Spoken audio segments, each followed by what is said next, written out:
Scan செய்தால் வேறு ஒருவரின் விவரம் வந்ததால் வாக்காளர்கள் அதிர்ச்சி அடைந்திருக்கிறார்கள். நிறுவனம் மேக்ஸ் கோல்ட். கால் 04445454545. தங்கம்னா காசு, அது விக்கணும்னா மேக்ஸ்.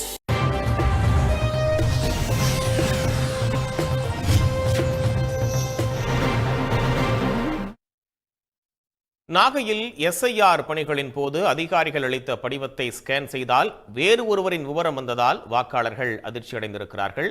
இது பற்றிய கூடுதல் தகவல்களை வழங்குவதற்காக செய்தியாளர் சகாதேவன் இணைகிறார். சகாதேவன், எத்தனை வாக்காளர்களுக்கு இது போன்ற பிரச்சனைகள் இருக்கு? அவர்கள் என்ன சொல்றாங்க? அதிகாரிகள் தரப்பிலிருந்து ஏதேனும் விளக்கம் கொடுக்கப்பட்டதா? அதாவது SIR என்று சொல்லக்கூடிய வாக்காளர் சிறப்பு தீவிர திருத்த முகாம்கள் தமிழ்நாட்டில் நடந்துட்டு இருக்கிறது.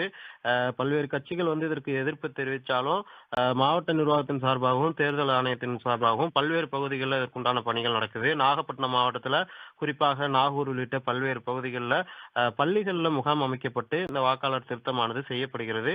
இந்த நிலையில் நாகூரை சேர்ந்த கௌதியா தொடக்க பள்ளியில் கிட்டத்தட்ட ஒரு வார காலமாக அந்த திருத்த பணிகளானது நடந்து வருகிறது. அந்த திருத்த பணிகளின் போது நாகூரை சேர்ந்த பல்கிஸ் என்ற ஒரு பெண்மணிக்கு அந்த விண்ணப்ப படிவமானது கொடுக்கப்பட்டது. ஆனால் அவருடைய விண்ணப்ப படிவத்தை அங்கு வேலை செய்யக்கூடிய ஊழியர்கள் தங்களுடைய செயலியின் மூலம் ஸ்கேன் செய்த பொழுது அவருடைய பெயருக்கு பதிலாக வேறு ஒரு பெயரானது அதில் வருவது, குறிப்பாக ஆஜா மொய்தீன் என்ற ஒரு வாக்காளருடைய விவரமானது காணப்படுகிறது.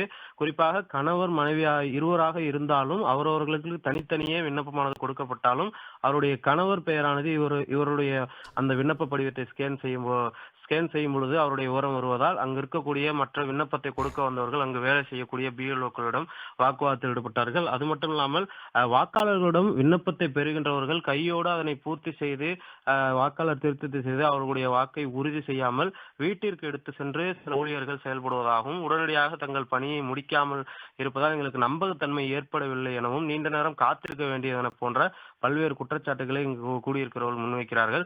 தொடர்ச்சியாக அங்கிருந்தக்கூடிய அதிகாரிகள் மீண்டும் அவருடைய விண்ணப்பத்தை ஸ்கேன் செய்து பார்த்த போதும் வாக்காளர் பெயரை மட்டுமே வரக்கூடிய அந்த QR கோடில் வேறொரு நபருடைய விவரம் பெயருடன் வருவதால் ஒரு சர்ச்சையும் எழுந்திருக்கிறது.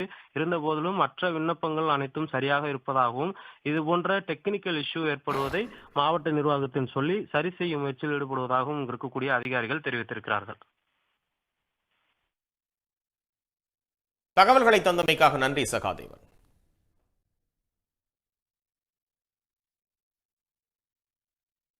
நாமக்கல் மண்டல கோழி பண்ணை வரலாற்றில் முதல் முறையாக ஒரு முட்டையின் பண்ணை கொள்முதல் விலை ₹6 விலை நிர்ணயம் செய்யப்பட்டுள்ளது. நாமக்கல் மண்டலத்தில் உள்ள நூற்றுக்கணக்கான கோழி பண்ணைகளில் நாள்தோறும் 6 கோடி முட்டைகள் உற்பத்தி செய்யப்படுகின்றன.